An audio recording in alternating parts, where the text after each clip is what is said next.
Ya, tema kita dibaharui untuk menjadi berkat, ya.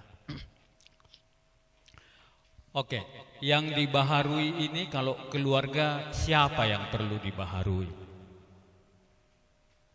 Kira-kira? Gitu ya. Jadi sudah sepakat kita ini ya, karena yang paling kita inginkan yang dibaharui itu siapa? Iya, kita cerita gitu ya. Padahal sebenarnya yang kita inginkan dialah yang diperbaharui supaya aku menikmati. Ya, dia juga seperti itu gitu ya. Dia kita yang diperbaharui supaya dia juga menikmati. Jadi kita kalau begitu sepakat kita ini dibaharui. Siapa saja yang dibaharui? Iya. Coba kalau tadi kita lihat Tuhan mau supaya kita mengusahakannya. Itu tetap tugas kita ya. Apapun anugerah apapun yang Tuhan berikan, Tuhan mau supaya kita mengusahakannya. Tapi kalau ada sesuatu yang kita tidak inginkan terjadi, apa yang kita lakukan? Kan gitu, itu yang masalahnya dalam keluarga kan ya. Jadi bagaimana supaya kita bisa diperbaharui? Gimana caranya supaya kita bisa diperbaharui? Kira-kira? Ya, gimana? Ya paling sedikit kalau diperbaharui itu pasti kita semakin kita mengenal diri kita, barulah bisa diperbaharui. Kalau ada sesuatu di situ kekurangannya, kelebihannya kita nggak tahu, apa yang diperbaharui? Kan gitu ya. Jadi siapakah kita ini sebenarnya ya? Kalau dalam keluarga kita ini yang berbicara ini siapa? Kemudian teman kita ini siapa? Ya. Setelah itu baru kita tahu bagaimana menyelesaikannya ya. Mari kita lanjutkan Kejadian pasal 3 itu ya. Jadi kalau kita menjadi satu untuk didiskusikan menjadi satu ya. Ya. Kita sudah tahu semuanya.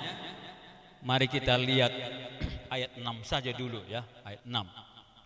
Kalau kita lihat bahwa dia sudah ada di Taman Eden, kemudian istrinya sendirian gitu ya. Ayat 6. Perempuan itu melihat bahwa buah pohon itu baik untuk dimakan dan sedap kelihatannya, lagi pula pohon itu menarik hati karena memberi pengertian, lalu ia mengambil dari buahnya dan dimakannya dan diberikannya kepada suaminya bersama-sama dengan dia, dan suaminya pun memakannya. Ya, kira-kira kenapa sempat ini terjadi? Kira-kira. Ya, kalau kita lihat perempuan itu tidak bersama-sama dengan siapa? Suaminya ya, yang di sini istrinya yang sendiri gitu ya. Tapi dikatakan di sini pada waktu perempuan itu melihat apa yang dikatakan oleh setan itu ya. Di situ dia sendiri. Makanya sering dikatakan oleh calon presiden kita itu siapa? Si Anies. Dia bilang gini ya. Lebih baik minta maaf daripada minta izin. Ya. Kalau minta izin berarti apa? Ya, iya bisa ditolak gitu ya. Makanya, tapi kalau didobrak aja nanti minta maaf. Bagi kita mana lebih baik ya? Lebih baik minta maaf daripada minta izin.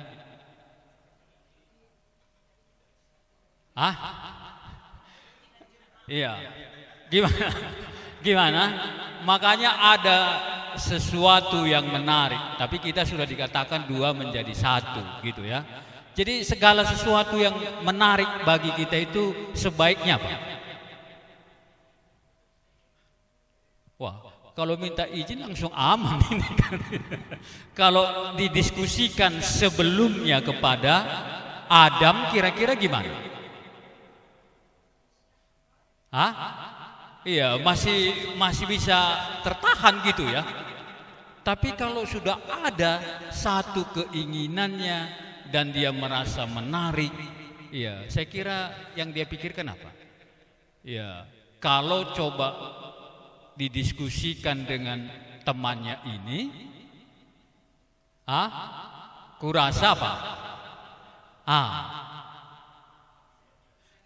Bisa nggak jadi ya? Bisa nggak jadi. Jadi jadikan saja. Ya, jadikan saja dulu.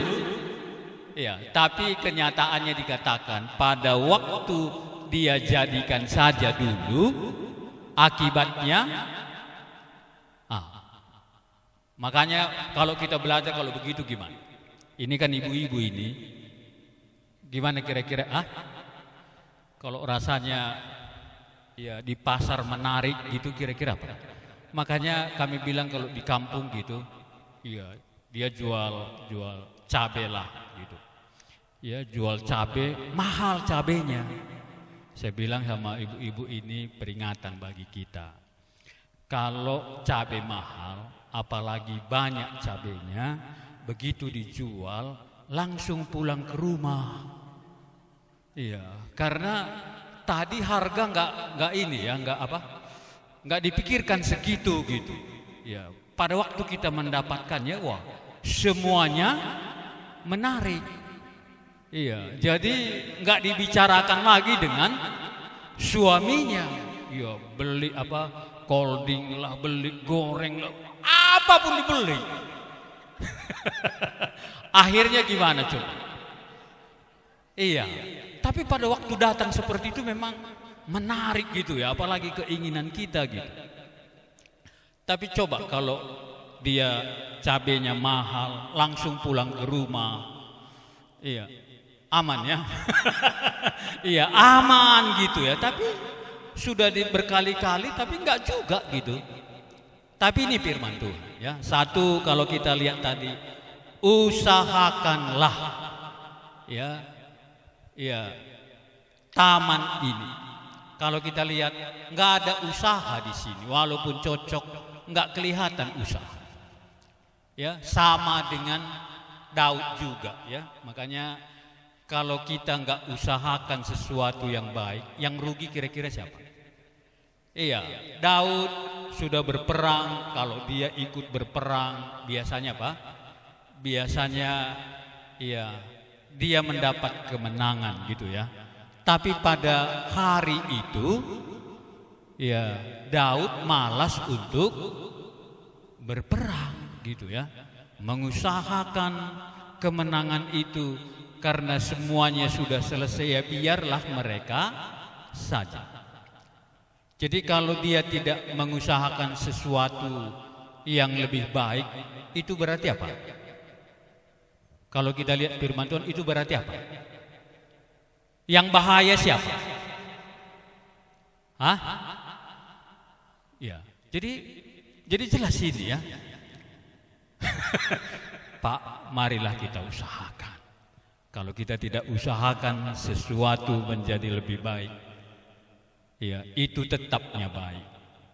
Tapi kita akan ada di titik yang rawan gitu ya. Makanya, tapi pada waktu kita mengusahakan itu, ya hidup kita kira-kira saya kira pasti mesti lebih terjaga, karena kalau kita usahakan itu perlu pemikiran kan ya. Kemampuan tidak ada, perlu doa, perlu pengetahuan firman Tuhan. Pada waktu kita berdoa, pada waktu kita memikirkannya, bagaimana kita bisa ya jatuh ke dalam dosa itu gitu. Tetapi begitu dia malas ya, begitu dia ya, kita lihat tidak ada usaha, setelah Tuhan katakan usahakanlah ini, tapi tidak kelihatan diusahakan, justru mereka Hawa itu sendiri ada bahaya. Jadi ya, tapi sering kita pikir lebih enak tidak mengusahakan gitu. Gimana kira-kira, mana lebih enak mengusahakan daripada santai-santai saja? Kalau kita lihat datang ke gereja santai, pulang santai, enak kan ya? Hah? Jadi yang enak yang mana? Hah? Iya. Akhirnya dia melihat dan dia mendengar karena ada waktunya untuk mendengar. Ya, enggak dikerjakan, ada waktunya mendengar. Dan dan iblis itu dikatakan apa? Kalau kita lihat pada waktu Yesus dicobai, iblis itu katanya apa? Mundur. Kemudian apa? Dan mencari kesempatan yang jadi udah tahu ya, setan itu seperti itu ya. Jadi pada waktu dia tidak mengusahakannya, ya dia lihat-lihat, ya akhirnya karena cabai mahal sampai di rumah berantem. Orang cabai mahal, ya senang ya. Ya coba, ini berapa tadi? Segini, ya. Akhirnya kira-kira suaminya gimana? Ya demikian juga di sini ya. Dia sendiri tapi tidak kelihatan sesuatu yang dia usahakan, sehingga dia punya kesempatan yang banyak untuk melihat, punya kesempatan untuk mendengarkan daripada yang lain. Kedua dia katakan di sini, dikatakan dia sudah menjadi satu, tetapi di sini dia tidak melakukannya. Yang berarti apa? Ya, sesuatu yang menarik itu memang bagus ya, tetapi dikatakan ada bahaya di sini. Ya, kemudian apa? Waktu dia melihat itu menarik, maka diambilnya. Ya, orang yang melakukan dosa itu kira-kira apa? Kalau kita bisa lihat di sini, kalau kita melakukan dosa, cenderungnya apa? Cenderungnya akan membawa temannya itu juga jatuh ke dalam dosa. Tapi akibatnya apa ini? Maka terbukalah mata mereka, ayat 7, berdua, dan mereka tahu bahwa mereka telanjang. Ya, jadi rupanya selama ini mereka nggak tahu ya, kan tahu dia ya, nggak berpakaian kan tahu dia. Tapi di sini dikatakan terbukalah mata mereka berdua bahwa mereka telanjang, ya, dan mereka mulai malu, ya, lalu menyematkan daun pohon ara dan membuat cawat. Yang berarti apa? Pada waktu dia melakukan itu, melakukan dosa di dalam itu, mulailah ya usahanya untuk menutup-nutupi. Jadi kalau bisa kita lihat sesuatu yang mulai tertutup itu, kira-kira ada apa di situ? Ya, yang sering ditutupi itu ada apa kira-kira di situ? Ya, iya. Jadi kenapa kita nggak terbuka? Kira-kira kenapa kita nggak terbuka? Tadinya terbuka aja semua ya, terbuka aja semua, dan dia tidak merasa malu, terbuka aja semuanya.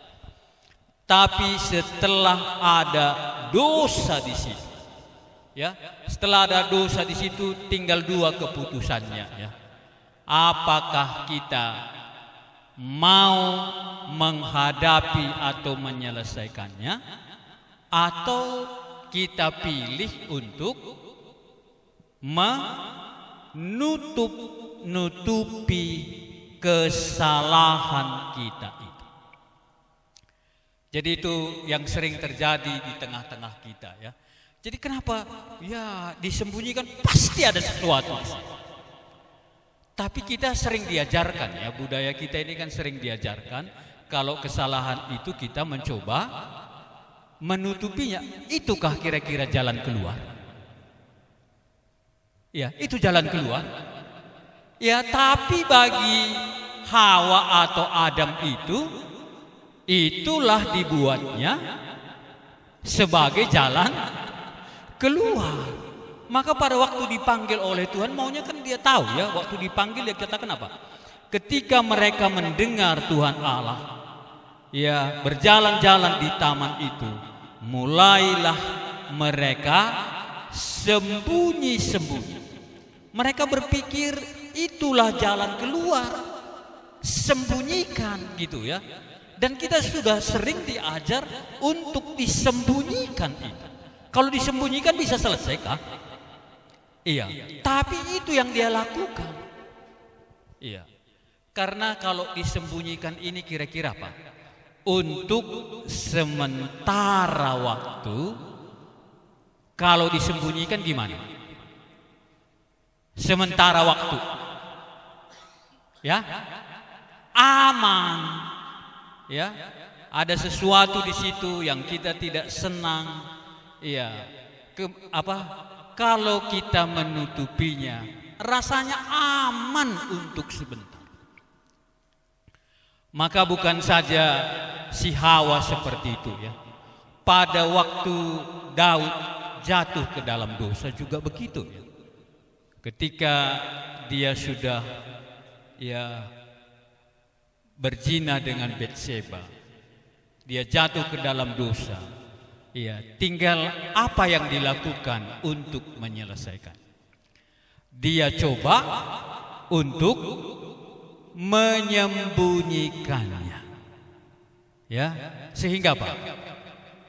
Semakin lama dia sembunyikan, resikonya pertama dia katakan kan, wah, ini pura-pura. Ini kepintaran kan repot, ya. Pertama dia katakan ada lapor ke dalam Daud. Ya, ya, ini ada berita. Wah, ini kawannya berdua, mungkin ini apa? Ajudan khususnya ini, ya. Ya, si Betseba sudah lapor. Apa? Ya, kira-kira, ya, dia sedang mengandung. Ya, berapa bulan? Ya, sudah 1 bulan. Suaminya perang berapa bulan? 2 bulan. Kalau masih 2 minggu kan aman gitu, ya. Ya, sudah 2 bulan, 1 bulan, 2 bulan suaminya di peperangan sudah ada 2 bulan. Coba bagaimana menyembunyikannya? Wah, ya, itu yang dia lakukan. Pertama, dia coba menyembunyikannya dengan baik-baik gitu, ya. Baru dia bilang, oh, kasih tahu sama si Uria gitu, ya. Ya, bilang sama dia, raja tidak tahu selama ini kamu baru menikah gitu, ya. Ya, kira-kira sebenarnya tujuannya apa? Segala sesuatu yang dia buat ini tujuannya apa? Dia pikir itu penyelesaian. Ya, lupa bahwa kamu pengantin baru. Ya, ya, mohon maaf, sekarang bisa ke rumah gitu, tapi tetap disembunyikan. Akhirnya apa? Akhirnya disembunyikan, ya, tetap makin berat. Makanya kalau bisa kita lihat, ya, ya, kalau kita pintar-pintar bersembunyi, Tuhan katakan apa yang kamu katakan di atas atap akan diumumkan semua. Tapi itu yang dia lakukan. Semakin hari kalau itu disembunyikan oleh Daud, kata Daud apa? Makin tertekan.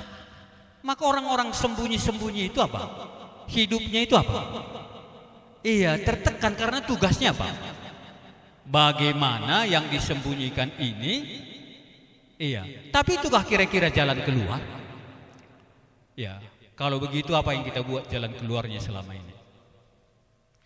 Ya, Daud berpikir kalau disembunyikan makin berat.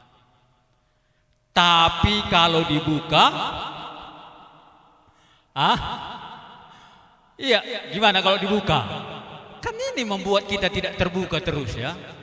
Iya, kita nggak terbuka terus karena ya seperti kalau dikatakan dulu seperti makan buah malah kama gitu ya. Kalau dibuka nanti gimana jadinya ini gitu. Tapi kalau nggak dibuka, tangan Tuhan tetap menekan. Kalau menekan itu kita bilang itu bukan bahagia. Kalau orang berbahagia tidak ada tekanan, nyaman, menarik gitu. Tapi kalau ini tetap disembunyikan, gimana nanti ke depan? Iya, akhirnya Daud berpikir apa? Dia kalkulasi ya. Mana tahu di sini masih sembunyi-sembunyikan dosanya atau sesuatu lah. Ya. Kalau sempat ini diakui oleh Daud, gimana nanti? Ya, Daud tahu ya. Daud tahu kalau sempat ini saya mengakuinya ada resiko. Tapi kalau disembunyikan juga ada resikonya. Jadi apa yang kita lakukan? Kalkulasi dia ya, kalau disembunyikan tangan Tuhan terus menerus menekan. Tapi kalau dibukakan, Daud ini saya kira lebih hebat dari Jokowi ya. Ya, kalau Daud ini apa? Raja yang sangat dikagumi, malahan kalau kita lihat ya, Daud inilah raja yang ya paling dikagumi dan raja yang terbaik. Makanya Yesus pun dikatakan anak Daud, dan dalam pemerintahannya ada kemenangan, ada kemakmuran, ada keadilan. Nama baiknya bukan main gitu. Semua orang mengaguminya, bukan saja ya apa? Bukan saja yang pura-pura gitu. Memang benar-benar dia kagumi. Kalau ini dibuka gimana?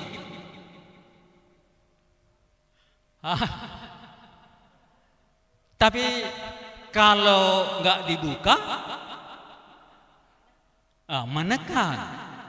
Tapi kalau dibuka, hancurlah. Iya, harga diri. Makanya kita tertutup ini kenapa? Harga, wah berapa rupanya harganya? Iya. Tapi kalau harga diri ini dipegang terus, makanya kita ini kadang-kadang lucunya gitu ya. Kita pegang harga diri, ya. Tapi kita mau bahagia boleh? Taunya kita nggak boleh. Taunya kita nggak boleh. Iya. Daud bergumul terus ya. Dan apa yang dipikirkan oleh Daud memang kenyataan ya. Begitu Daud mengakuinya, habis harga dirinya. Di mata anak-anaknya pun habis. Makanya semua saran Daud tidak didengarkan lagi oleh anak-anak. Malahan pemerintahan pada waktu itu, karena kecewanya pemerintahan pada zaman Daud, rakyat ini itu semua karena kecewanya itu, ya, jadi Absalom pun dibela orang karena kecewa. Tidak ada lagi harga dirinya. Ya, ya, semua orang, malahan imam yang paling dekat dengan dia pun banyak yang meninggalkannya. Karena selama ini sudah dikagumi sedemikian, ternyata dia siap membunuh untuk menyembunyikannya. Ya. Tetapi itu yang dilakukan oleh Daud. Malahan Tuhan katakan apa? Selalu saja di tengah-tengah rumah tanggamu terjadi peperangan. Ya, terjadi peperangan. Malahan anaknya ini membunuh anaknya yang lain karena nasihat Daud ini sudah tidak didengar lagi. Malahan anaknya yang laki-laki mengambil anaknya yang perempuan. Ya, tapi Daud sudah selesai ya. Semua itu ya diterima oleh Daud. Ya, kenapa kira-kira diterima oleh Daud? Kepahitan seperti itu. Karena kita kadang-kadang keren kali ya. Kita pikir kalau sudah berdosa, ya siapa yang mengakui dosanya udah selesai. Kalau begitu aja gimana kira-kira? Ya sudahnya ku akui dosaku. Ya, entah apa lagi. Kalau sudah diakui selesai. Ya, Allah itu yang berdaulat kan. Dia punya harga diri kan. Ya, dia maha kuasa, maha mulia. Kok dimain-mainkan seperti itu? Makanya sering kita katakan, ya tidak ada apa namanya,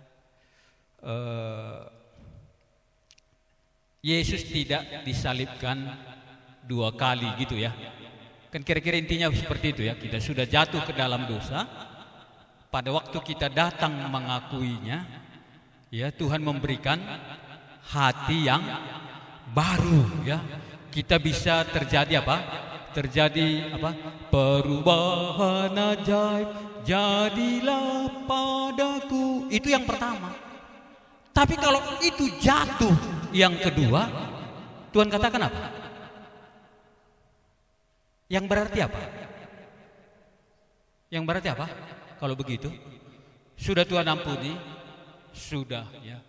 Tapi tidak akan sama penyelesaian pengakuan dosa kita pertama. Kita akui dengan dia. Setelah kita akui apa? Setelah kita mengaku dosa kita dulu, kita ingat semua ya. Rasanya apa? Rasanya bahagianya bukan main ya. Kalau saya dulu pikir mau lompat-lompat saya sudah mendapat hidup. Tapi kemudian dosa yang kita lakukan itu kita akukan lompat-lompat kah? Jadinya gimana? Kenapa? Kenapa nggak seperti dulu? Padahal dulu waktu kita lakukan semua, iya. Bagi Tuhan katakan sekalipun dosamu, aku sudah melupakannya gitu. Tapi setelah kita lakukan dosa yang lain, apalagi yang berat seperti itu, setelah kita di dalam dia, kita lakukan kayaknya apa? Hah? Aku nggak tahu pun sudah 10 kali ku lakukan, tapi kenapa nggak seperti dulu gitu ya? Kenapa? Ya, nanti dijawab aja ya kenapa gitu ya.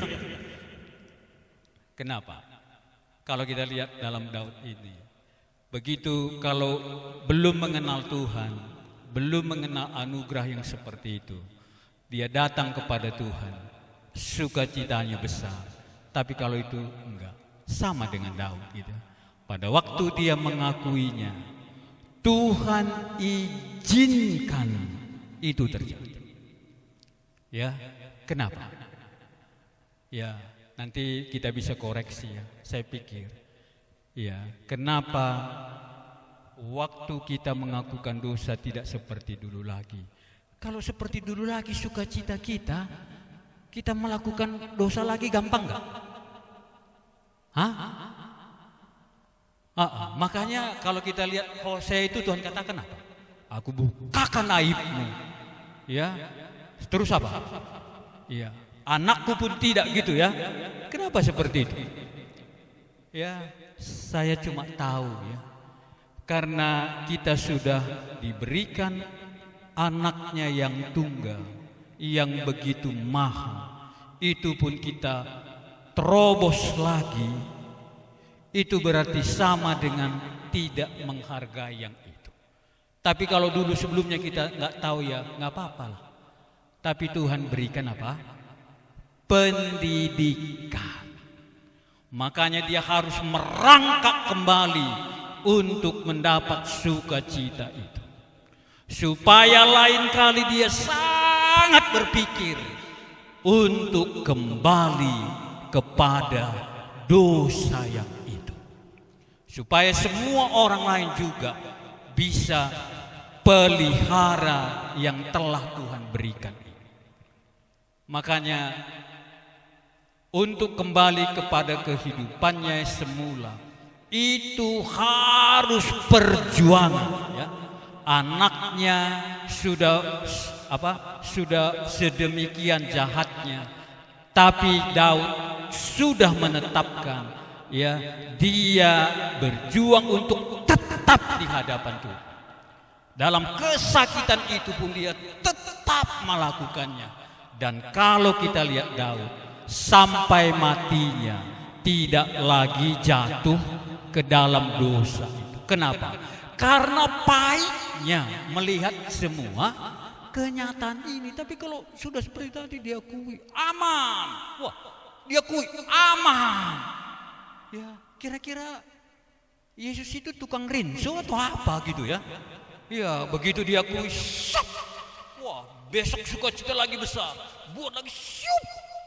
Ya, memang dia tukang cuci Anda kira-kira, ya. Itu yang dikatakan di sini, ya. Dia mulai menyembunyikan. Tapi Daud beda, ya. Daud berpikir kalau sudah seperti itu, negara sudah tidak peduli dengan Daud. Ya, hanya beberapa yang tinggal yang setia. Tapi Daud terima harga dia jatuh ke dalam dosa ini. Dia terima. Nggak ada lagi sungut-sungutnya Daud. Ya, dia terima. Akhirnya apa? Akhirnya Tuhan, ya, kembalikan di situ, ya. Oke. Kalau tema kita tadi dibaharui. Jadi siapa yang perlu kira-kira dibaharui? Kalau ada sesuatu di dalam, apakah kita sembunyikan di situ atau kita mencoba? Makanya Daud itu katakan apa? Kalau kita lihat, memang berat untuk terbuka. Tapi kata Daud, berbahagialah orang yang diampuni. Kalau bahasa Karo katanya apa?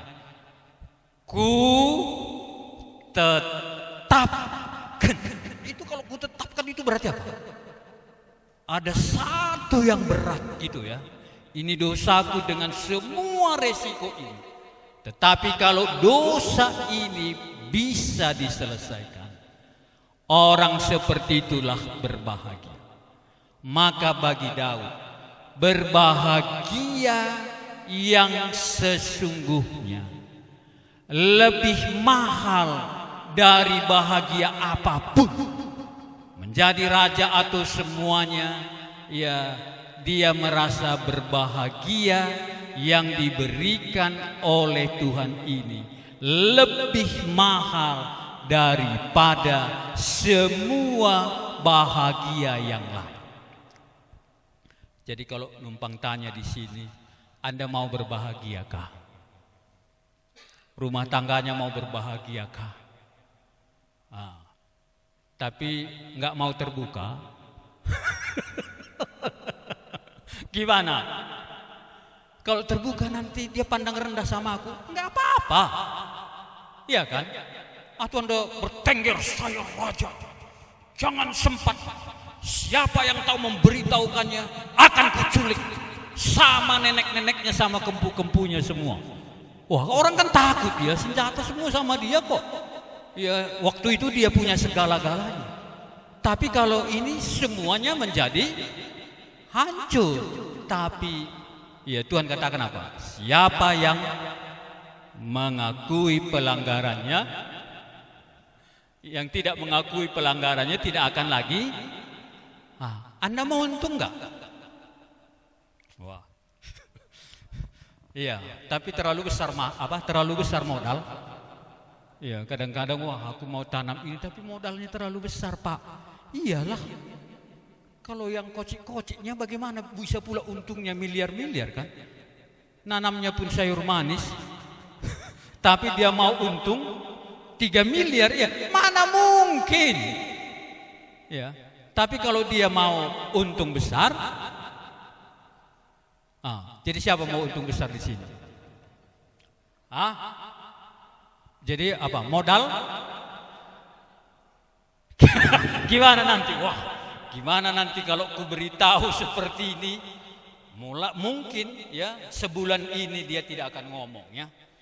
Tapi kan Tuhan katakan nanti ya, lama-lama bangsa Israel itu berbalik kembali kepada Daud. Apa kata Daud pembunuh? Lama-lama dia terus hidup di dalam Tuhan. Dan Tuhan menetapkan Daud, ya, karena engkau begitu menyelesaikannya, aku akan buat keturunanmu. Ya, terus apa? Secara turun-temurun bahkan Mesias itu pun ya akan diberikan melalui dia. Ya, sampai di sini ada yang mau tambahkan supaya kita mengenal untuk diperbaharui. Jadi mau diperbaharui yang sembunyi-sembunyi ini. Siapa yang sembunyi-sembunyi? Wah, kalau siapa bilang aku nanti repot juga ya. Tapi ya mau untung? Iya, siapa yang gak mau untung kan? Iya, modal yang tidak mau. Iya, cuan mau gitu ya. Cangkul enggak gitu. Oke. Tapi Hawa mengambil keputusan untuk disembunyikan. Jadi kenapa kita tidak terbuka? Itulah keputusan kita. Tapi ingat, keputusan itu tidak akan membawa kebaikan. Sembunyi-sembunyi itu tidak akan membawa untung. Kalau tidak akan membawa untung, ngapain? Ya, tanam jeruk, tapi supaya kamu tahu tidak akan bawa untung. Wah, kalau sudah dari awal-awal kita tahu ditanam gak ada untung, iya, kalau itu tahu kita semua. Jadi kalau sembunyi-sembunyi ini gak ada untung, itu berarti apa?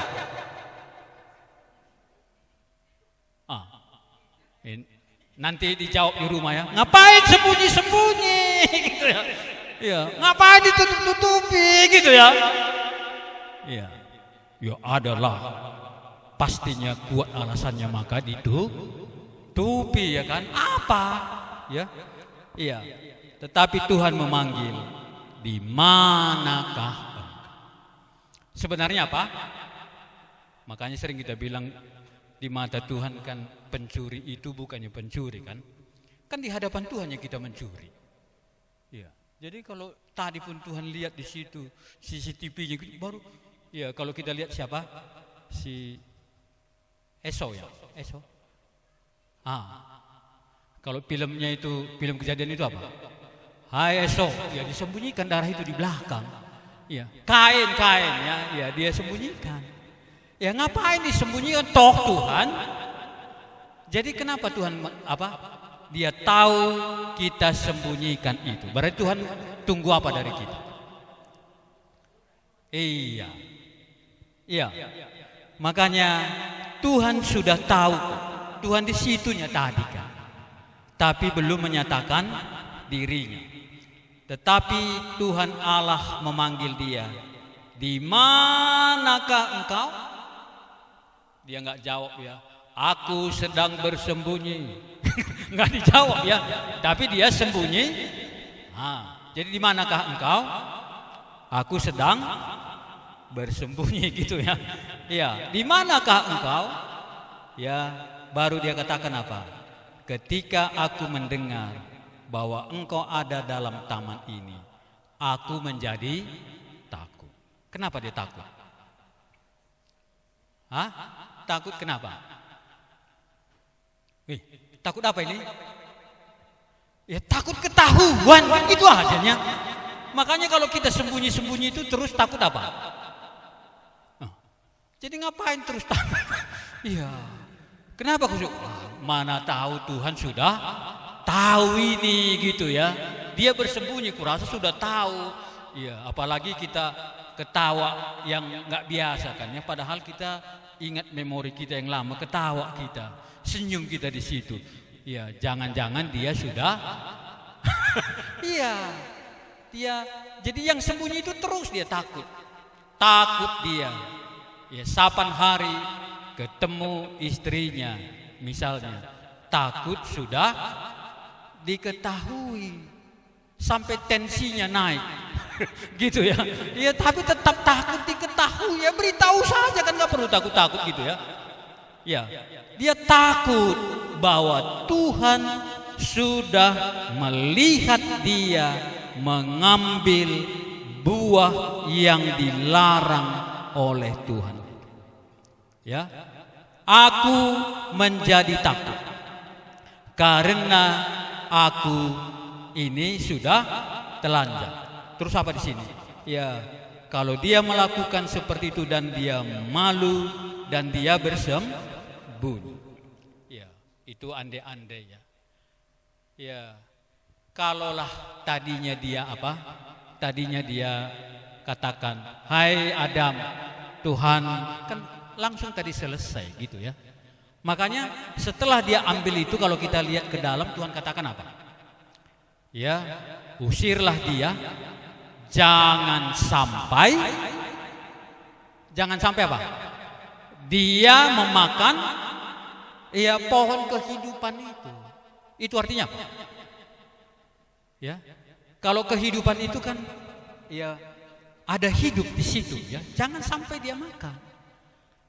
Makanya kalau ini tidak selesai, Tuhan menjaga hidup yang kekal itu tidak akan bisa kita sampai di situ.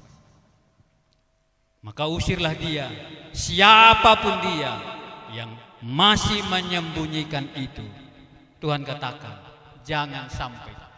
Makanya uang bisa dia dapat, jabatan bisa dia dapat, tapi kebahagiaan hidup itu Tuhan tidak akan izinkan sama dia. Makanya saya berpikir, orang yang bisa atau bertobat mengenal Tuhan itu, itulah kebahagiaan di atas semua kebahagiaan. Jangan berpikir orang yang punya jabatan itu lebih berbahagia daripada kita yang sudah mendapatkan. Jadi kita ini siapa? Ya, nggak ada lebih berbahagia dari kita ini, nggak ada. Jangan pikir dengan dia punya itu dia lebih berbahagia. Aku nggak percaya gitu loh.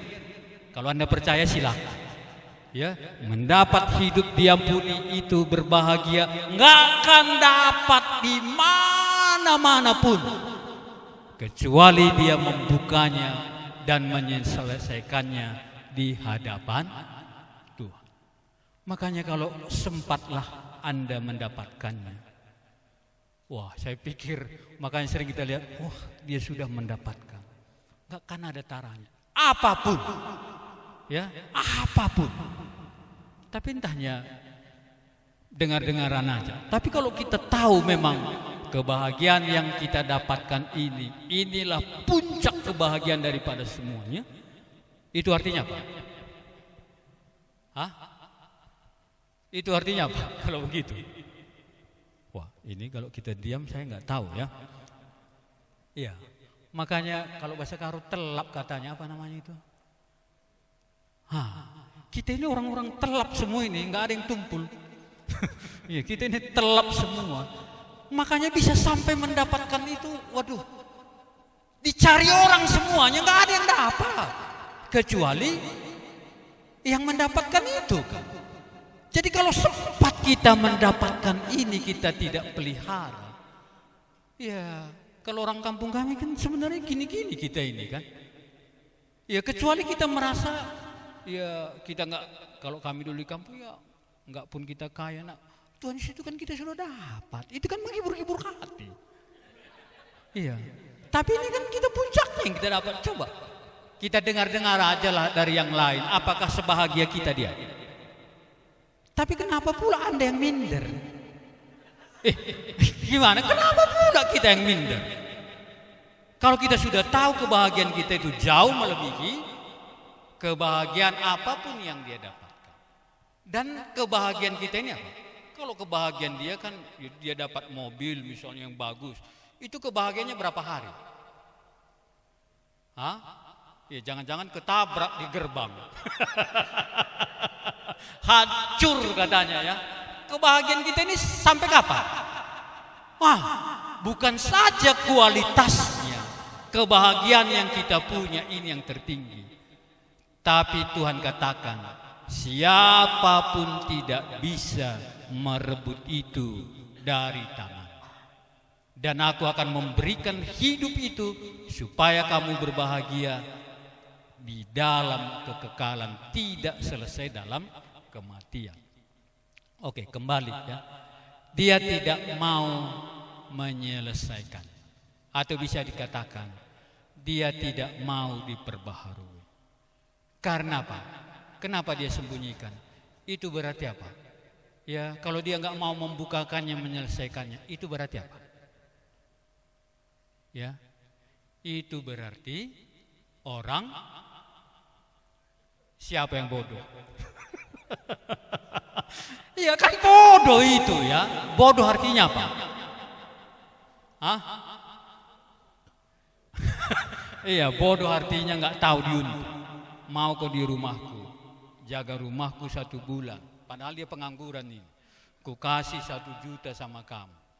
Wah enggak. Padahal apa? Ini kan bodoh namanya. Makanya sering dikatakan apa? Orang yang sudah mendapatkan itu dan mengambil keputusan, orang yang pintar mengambil keputusan yang tepat kan? Orang bodoh apa?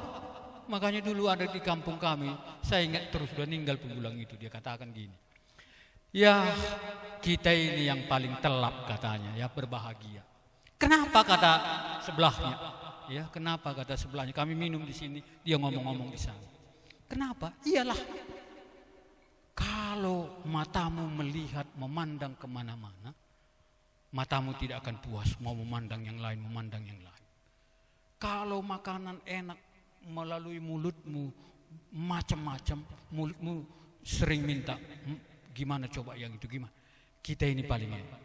Kemanapun kita enggak, akhirnya kita tidak kepingin yang sana yang sini.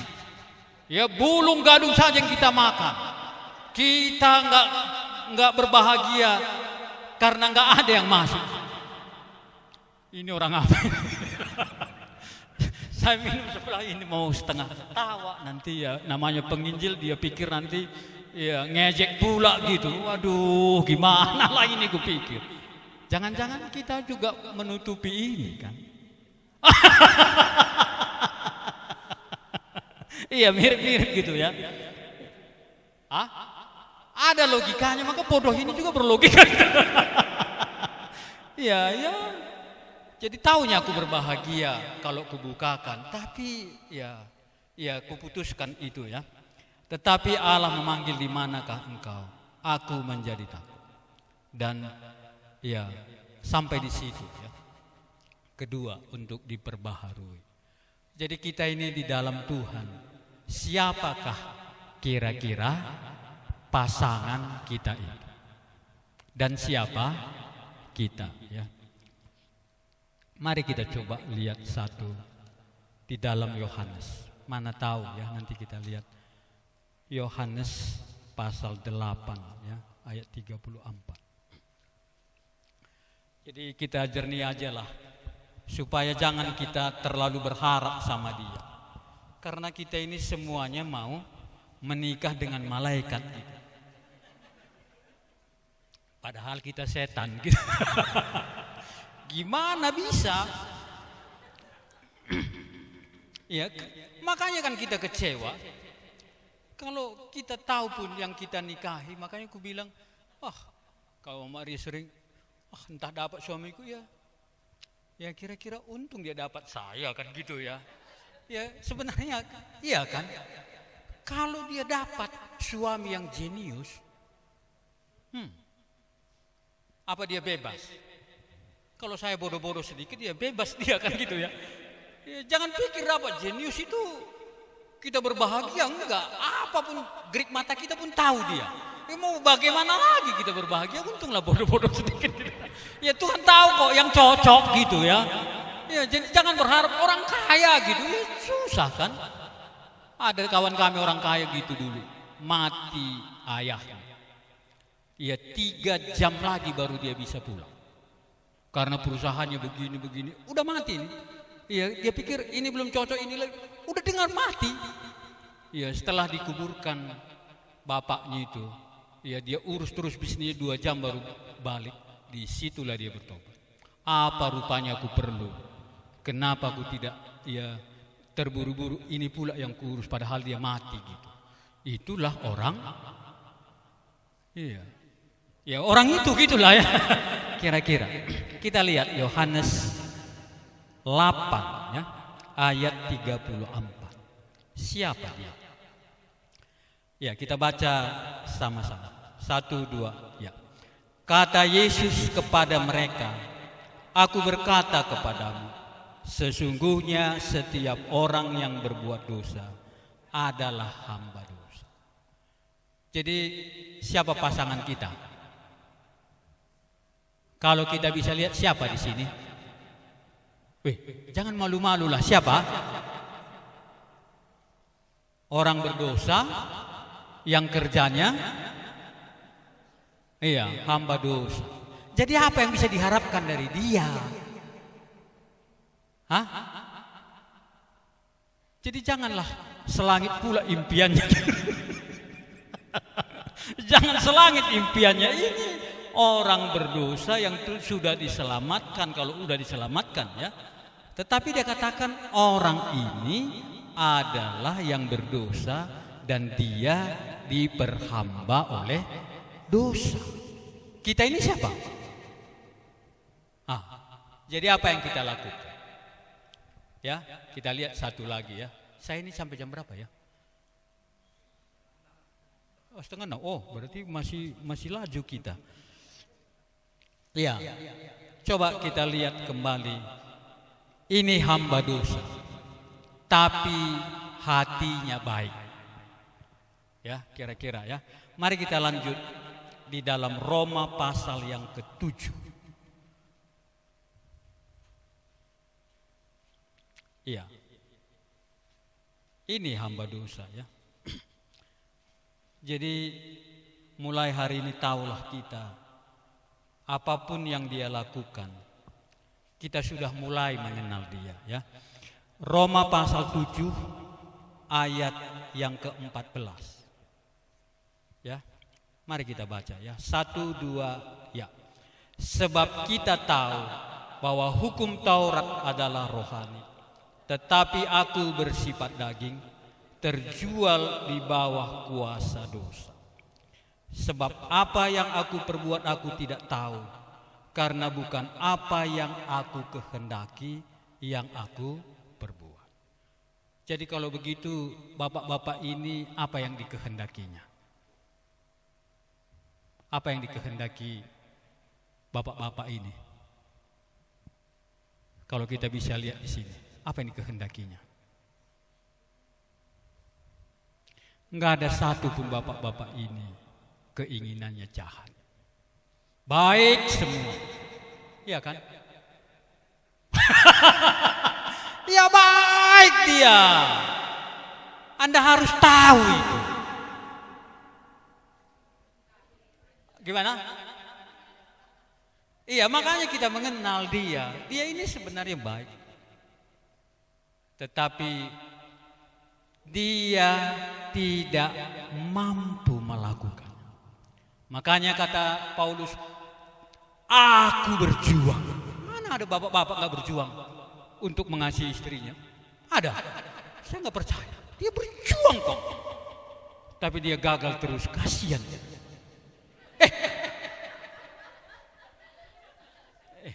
Makanya jangan marah, dia juga berjuang kok, gagal terus.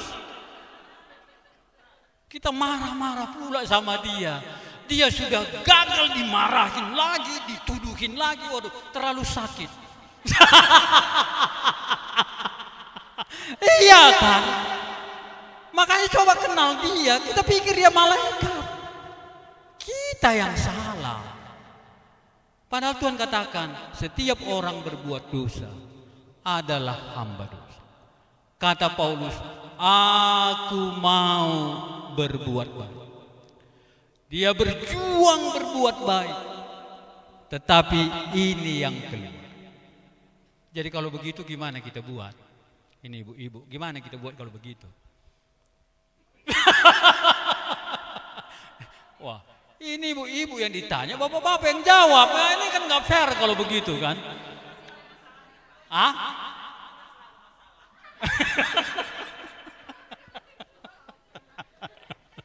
Ya gimana kita buat? Kalau orang sudah jatuh terus, apa yang dibuat? Ah? Gimana?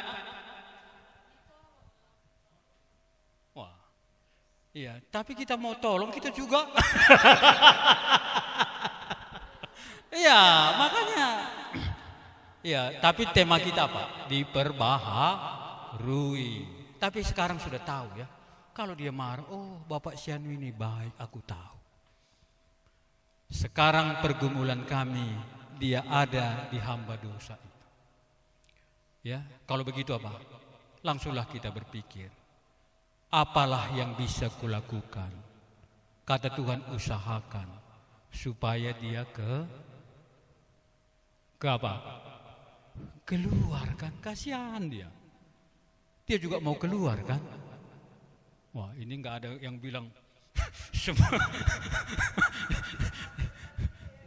Gimana? Ya, tapi ini firman Tuhan, makanya kenallah pasangan kita itu.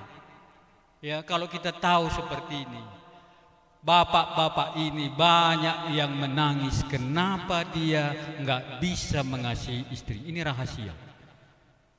Bukannya dia nggak mikir. Iya kan? Entah di mana penonton itu kita bilang, kasihan kali dia lah. Gimana Bu?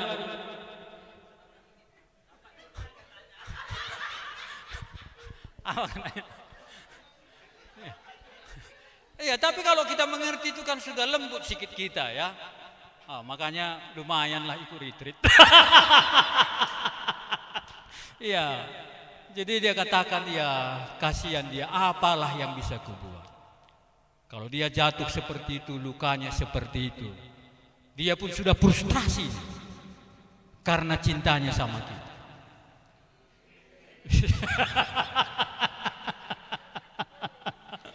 Iya. Tapi nggak menang-menang dia, gimana kita buat? Baru kalau sudah kita tahu langsung seperti itu kan, apalah yang kuperbuat dia. Kan kalau begini enak dikit ya. Ini kita sudah berjuang, nanti buka pintu langsung juga dimarahi. Kemana lah aku ini pikirnya. Tuhan katakan jangan bercerai pula. Waduh. Ya nanti terlalu berat pergumulannya. Tapi kalau kita tahu seperti itu, makanya dia juga seperti itu. Kita juga adalah hamba dosa. Bagaimana kita bisa untuk melakukan?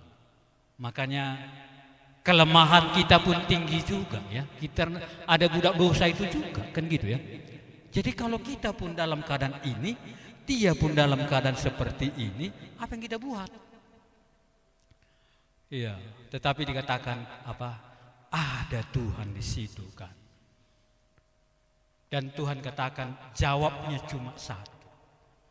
Jikalau anak itu membebaskan kamu, iya, kamu benar-benar bebas. Ya. Jadi bukan pula kita yang buat bisa dia bebaskan. Dia juga gak bisa buat membebaskan dirinya. Tapi yang membebaskan dia siapa? Apa yang kita lakukan?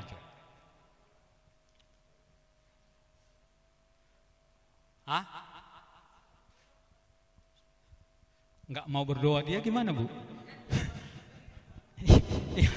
Tapi yang jelas inilah kita. Wah, barulah aku kenal kamu setelah retreat itu ya. Kupikir selama ini rupanya aku nggak kenal. Kupikir otakmu itu busuk, tak mikir apa-apa. Ya, entah apa dipikirkan. Ya, dan apapun kamu nggak pikirkan tentang keluarga. Kenapalah dulu aku mau? Wah, ini kan tambah berat lagi kan. Iya, nasibku ini katanya lagi. Waduh, gimana dibuat?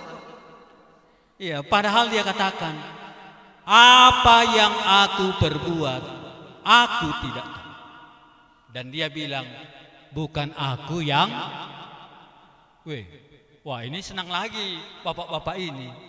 Jadi bukan dia yang buat itu.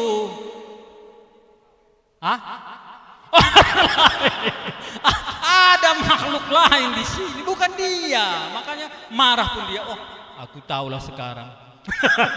Bukan dia yang, bukan dia yang buat. Kasihan dia, bukan dia yang buat. Karena apa? Karena nggak ada kehendaknya yang tidak baik. Jadi kalau kehendaknya semua yang baik, dia lakukan yang jahat, diakah yang buat itu? Dia katakan, apa yang aku perbuat, aku tidak tahu. Karena bukan apa yang aku kehendaki yang aku perbuat, tapi apa yang, jadi perbuatannya ini apa? Bukan Anda yang benci sama dia, tapi setelah dia lakukan, dialah. Makanya kenapa belum kubahagiakan? Padahal impiannya dulu kan begitu ya. Kalau dia nanti menjadi milik kita, iya, ke gunung tinggi pun kubawa gitu ya. Ya, kan itu impiannya, tapi tetap tidak bisa membahagiakan. Berarti dia sedang apa? Iya, sedang dia benci. Kenapa aku belum ini? Jadi jangan lagi lah dia benci. Dia sudah benci kok sama dirinya. Jadi kasihan dia, kamu sudah mau berbuat baik ya, tapi kamu nggak gol-gol ya. Kamu benci dirimu ya, aduh, gitu ya. Ya kan kasihan dia sudah membenci dirinya kok. Ya, aku benci. Itulah yang aku perbuat. Jadi bukan yang kehendaki. Aku tahu yang baik. Aku mau melakukan yang baik itu, tetapi kenapa aku membuat yang jahat? Barulah dia tahu. Kalau kita lihat di sini, aku ini apa? Aku tahu di dalam aku sebagai manusia tidak ada yang baik.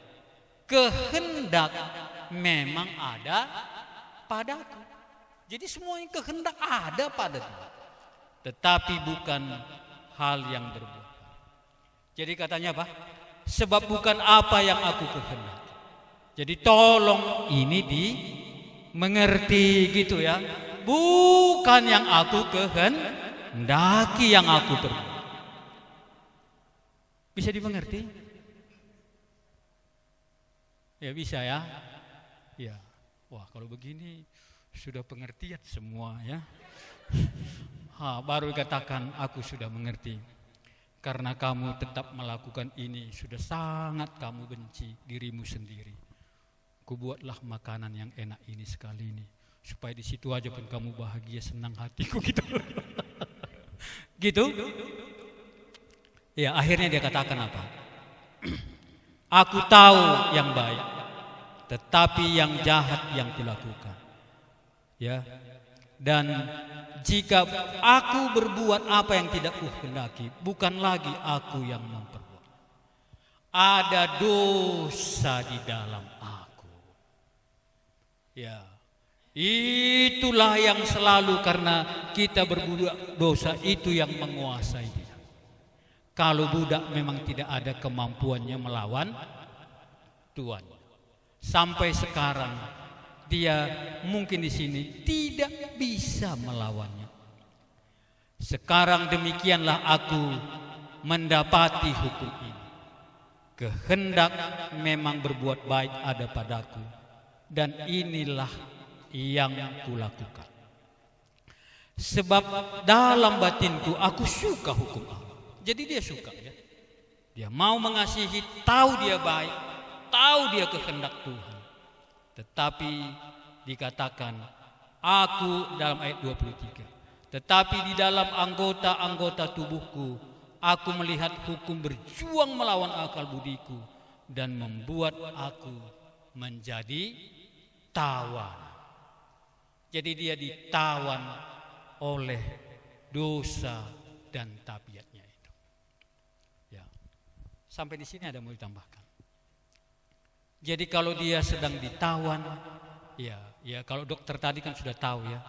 Kalau sudah tahu penyakitnya, tinggal mencari obat. Kalau tidak tahu penyakitnya, cari obat. Gimana nanti? Kita ini mau cari obat saja terus. Apapun penyakitnya, ya teh botol lah minumannya ya. Kalau begitu gimana? Ada yang ditambahkan sampai di sini. Jadi apa yang kita buat kalau begitu?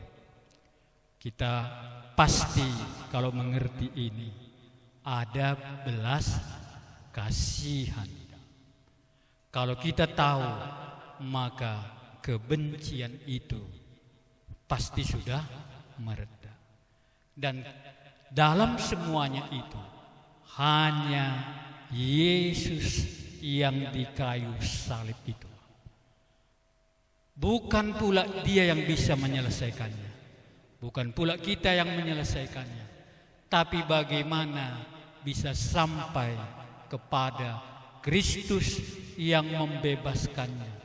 Itulah yang menjadi pergumulan bagi kita. Apa yang kita lakukan sambil kita juga bisa berdoa, Tuhan, dalam keadaanku ini aku pun pemarah juga. Aku juga diperbaharui. Ya, supaya aku belajar berkomunikasi, tapi aku mau berbahagia. Hanya satu-satunya jalan menghadapi ini di hadapan Tuhan. Kita tidak bisa lari dari persoalan ini. Kalau kita memang mau berbahagia, diperbaharui oleh Tuhan, minta hikmat di hadapan Tuhan, apa yang dilakukan. Makanya kalau orang sakit, bukan saja di obat pan, ini teknik. Gimana supaya dia mau makan obat? Kan gitu ya. Gimana coba? Hah? Mesti narik lengkap dulu. Kan kasih empati dulu ya. Mulatih itu lengkap dulu. Katakan kalakah. Iya malam. Gua enggak dulu. Wah kan. Mikir dia. Ini obat. Jangan malas-malas. Ini teh. Makanya apa yang dilarang? Jangan makan terus. Ada harapan dia sembuh ini. Tapi itu yang Anda buat. Itu yang kita buat sering. Iya. Jangan-jangan seperti ini obat punah katanya. Makanya nggak buru-buru. Ya kira-kira seperti itulah. Ya, kalau berempati seperti itu kan mau. Aku nggak siapnya aku kamu tinggalkan. Kan lumayan sedikit gitu ya. Nggak siapnya. Iya. Jadi Tuhan katakan, ya tubuhmu itu adalah tubuhku. Janganlah separuh tubuhku ini pergi. Cacat aku nanti minumlah untuk aku bukan untuk kamu. Wah, ini kan lain dikit gitu. Oh seputar. Ya. Tapi kenapa kita nggak buat kalau sembuh begitu? Iya, karena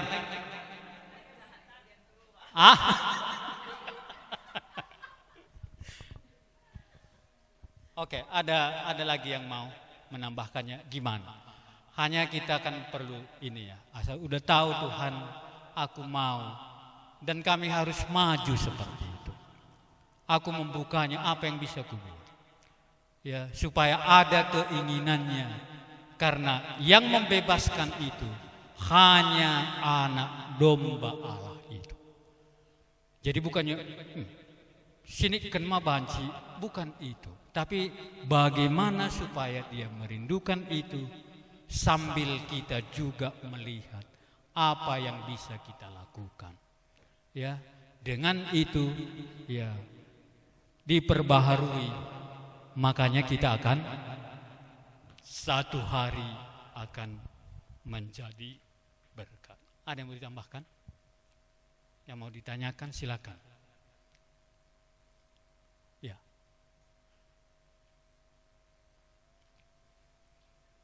Silakan Bapak-bapak lah. Ini kan angin apa? Angin hembusan angin yang enak. Silakan.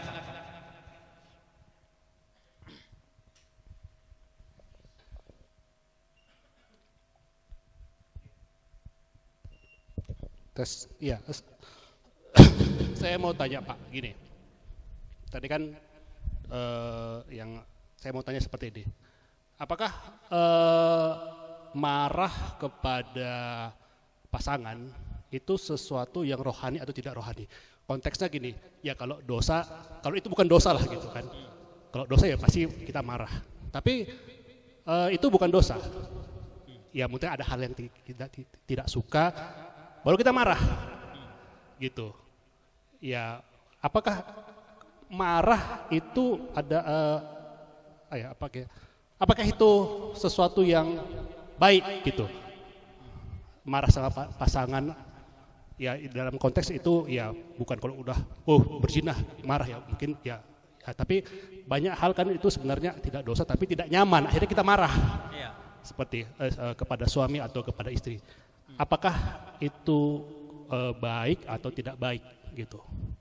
Itu karena gini Pak, saya kalau rasa kasih sayang itu saya mudah mengungkapkannya. Artinya dalam perbuatan apa. Tapi kalau saya marah sama istri saya gitu kan, saya susah mengungkapkannya. Makanya saya lebih suka diam gitu. Ternyata ketika saya diam istri saya menderita gitu. Itu nanti boleh ditanya lah gitu. Karena bagi saya kalau marah itu ya tidak baik gitu karena kasihan juga. Tapi ya itu mau saya tanya, apakah itu baik atau tidak baik seperti itu? Iya. Kalau saya dulu sama istri saya bilang begini ya. Ya, saya kasih tahu dulu. Saya ini marah ini gitu. Ya, supaya dia tahu saya sedang marah, baru saya ceritakan gitu. Walaupun marah juga ya. Ya, tapi sering saya bilang begini-begini, saya diam gitu, tapi nggak tahu ngasih tahu saya sedang marah ini. Iya. Karena kadang-kadang dia nggak tahu pula kita marah atau tidak kan gitu ya. Iya. Jadi gimana marah itu? Iya. Ya, ada yang bisa jawab. Kalau begini sulit saya jawabnya ini. Karena saya juga sering marah gitu. Tapi ya namanya tadi itu ya, kalau kita melakukan seperti itu ya, cuma kalau Paulus mengatakan kepada Timotius apa? Latihlah dirimu beribadah. Ya. Jadi kalau dia marah itu juga perlu ya, jangan disimpan ya, perlu juga dilatih untuk mengungkapkan kemarahannya. Jadi kalau saya bilang saya sedang marah, tolong dimaklumi dulu gitu. Aku ini sedang marah, jangan, karena kalau kita ini sedang marah dijawab lagi nanti, wah ini bisa iya, kalau saya sudah selesai marah, saya bisa mendengar dia. Iya kan? Tapi kalau waktu saya sedang marah, ya dia ya entah keluar apa-apa lagi, wah ini bahaya gitu. Dan sudah sering bahaya gitu. Jadi apakah itu dosa atau tidak? Ya, Musa pernah marah gitu ya. Pernah marah karena ya di dalam Tuhan itu ya. Dia lihat ya Allah sudah menjenguk bangsa ini, membebaskan dia dari Mesir. Ya, dan kuasa Tuhan dibuat sampai di sini. Ya, Tuhan terus menjaganya. Kok begitu dia sebentar ke atas, ya gimana sakitnya nanti di hadapan Tuhan. Kemudian apa? Dia marah, tapi di situ apa? Ya, Musa marah, tapi Tuhan tidak marah sama Musa. Hanya Musa harus bayar kemarahannya, buat lagi lah batu itu, bawa biar aku tulis. Jadi Tuhan kita itu kira-kira ya taunya di kita bukan malaikat, gitu ya. Marah itu ya bukan bisa atau enggak gitu ya. Dan tapi kalau kita sudah sering marahnya ini apa namanya ya, dibiasakan gimana namanya, dikelola ya. Jadi gitu saya kira Pak. Kalau kita nggak marah juga, nggak bagus juga ya. Jadi kalau terus menerus, kalau dikatakan kampanye sekarang lembut-lembut nggak dia ngerti, ya makanya marah, tapi bukan karena tersinggung gitu ya. Ya gimana ini? Atau ada yang bisa menambahi saya? Ya, jadi ya kalau saya buat memang begitu, saya sedang marah gitu. Kalau saya marah, ya kadang-kadang saya marah itu kan sambil nangis kadang-kadang gitu ya. Tapi izinkan saya gitu. Karena kalau marah ini nanti tidak disalurkan gimana gitu ya, akan berakibat ya tahu juga aku kalau marah ini nggak disalurkan, iya nggak membawa kebaikan kecuali marah saja gitu, karena sudah seperti itu gitu. Iya. Jadi iya jangan dijawab lah, pokoknya biarkan saja saya marah gitu ya. Ya kira-kira begitu. Ada yang mau menambahkannya? Ya.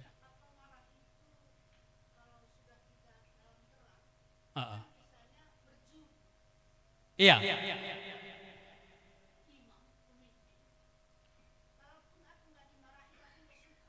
Hmm. Hmm. Hmm. Hmm.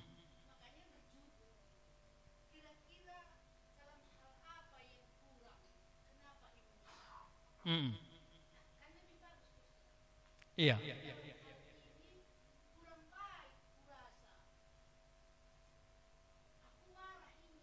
Hmm.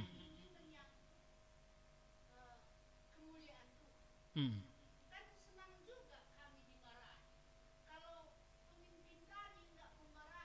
Hmm. Hmm.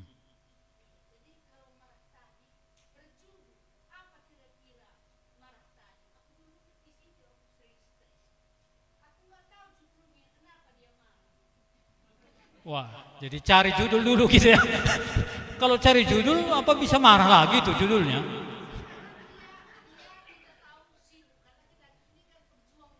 Iya. Iya.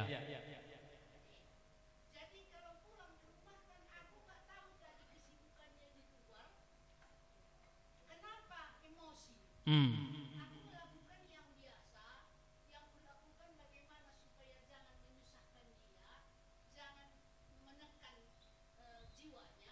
Kan udah capek sekali ya. Hmm. Iya.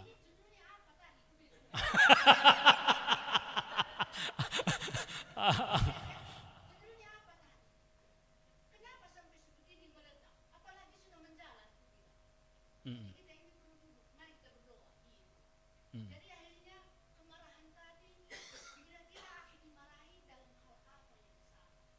Hmm. Iya, iya. Iya.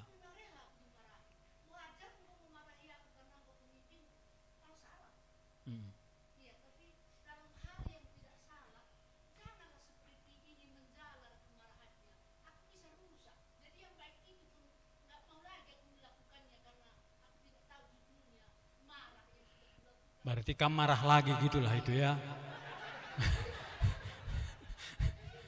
Iya. Iya. Kalau marah-marah sama marah-marah kan sudah balance dia ya. Iya, jadinya udah dingin maksudnya. Iya, karena sudah sama pengalaman kita kan gitu. Iya, kalau kita sudah marah, iya dengan apa yang kita katakan, iya sama dia, kan kita juga sudah siap dimarahin. Tapi tunggu dulu selesai, iya marah saya ini gitu.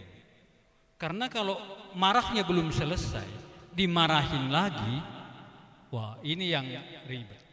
Tapi sama ya, disinilah kita dididik, gitu ya. Jadi dalam proses ini semua Tuhan tahu kok kita ini bukan sempurna.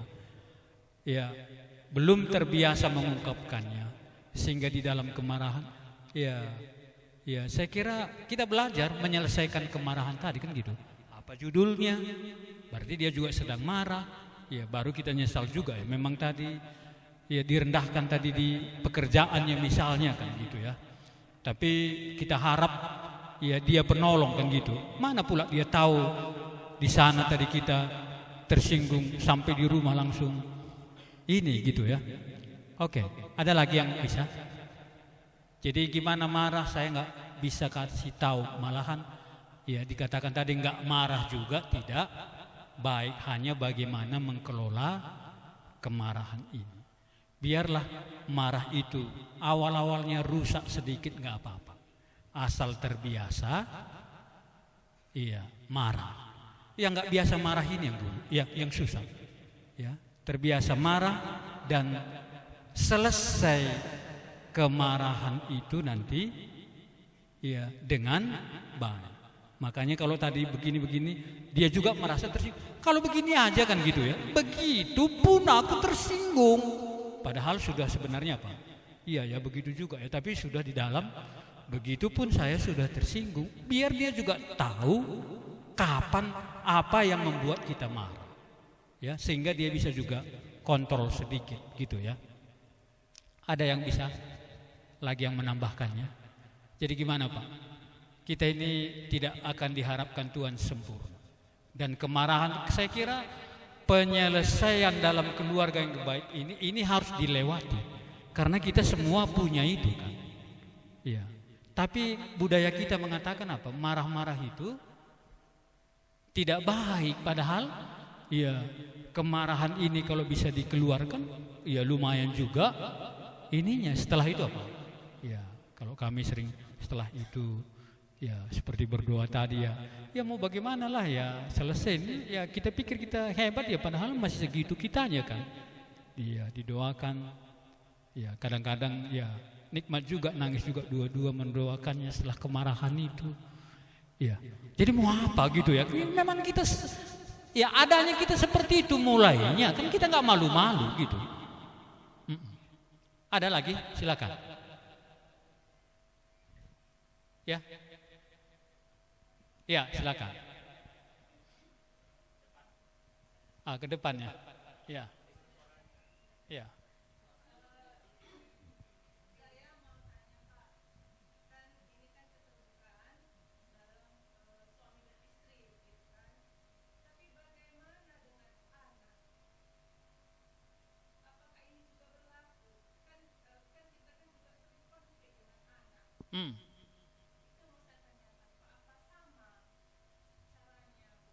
Ya enggak lah satu anak sama suami mah. Tapi saya kira kalau kami di depan anak itu kami berkelahi. Supaya pada waktu nanti dia berkelahi, dia tahu cara berkelahi gitu. Iya kan? Iya makanya ya kalian pun gini. Jadi gimana maksud tadi saya begini, dia bilang begini. Ya dia juga mendengar kan supaya dia tahu kasusnya. Karena pasti dia juga nanti akan sampai ke situ. Ya, walaupun ada yang penting kali yang enggak, tapi biasa kami berkelahi di depan anak kok. Untuk mendidik anak sekalian, tapi bukan main tinju kan. Iya, gimana? Ya saya bilang saya marah ini gitu, makanya ya anak saya pun tahu saya ini sedang marah sama ini. Bapak itu sedang marah itu gitu, karena dia juga bisa lihat gitu. Ya tapi nggak tahu ya, tapi ya dia juga kepingin sekali tahu bagaimana kita marah dan bagaimana menyelesaikan. Kalau enggak, kapan dia belajar kan? Kapan dia belajar? Waktu kita tutupi, dia nggak tahu nanti sesuatu nanti sulit sama dia, nggak ada pelajaran kita kasih, contoh marah-marah nggak kita kasih, apa yang dia bisa lakukan? Kan nanti bisa bahaya dia, karena dia juga pasti akan punya konflik kan? Ya, atau Anda nggak setuju gimana ya? Tapi kami ya seperti itulah. Makanya dia bilang ya situlah kalian coba gimana katanya. Sama kami di situ. Iya kira-kira. Ya akhirnya kalau saya lihat dia juga bisa mengungkapkan kemarahannya juga sama kami. Mengungkapkan kemarahannya juga. Iya makanya seperti tadi ya waktu kami kalian pun begitunya. Ya kami kasih tahu gitu. Ya, jadi bagaimana dengan anak kita caranya? Ya, saya kira tetap yang tadi ya. Yang jelas sebenarnya kepada anak saya pikir yang paling penting ya suara kita suami istri itu sama. Kalau enggak nanti diprovokatori kita. Ya, apa kata dia dan apa kata saya? Ya, ini enggak bisa dia mencoba masuk mengambil keberpihakan supaya dia kontra ini dan pro ini, enggak gitu. Jadi kalau mamanya seperti itu ya sering kami bilang ya mau bagaimana kalau begitu gitu, karena dia juga tahu bahwa kita ini punya kelemahan juga kan. Dan saya kira anak-anak mengakui kelemahan kita juga kok. Ya. Atau gimana? Ada yang mungkin ini kan banyak yang pakar di sini ya, yang hal-hal itu nggak terlalu banyak saya tahu gitu. Jadi dengan anak ya yang jelas nggak sama lah ya dengan suami, karena suami kita adalah kepala, anak kita adalah yang kita didik.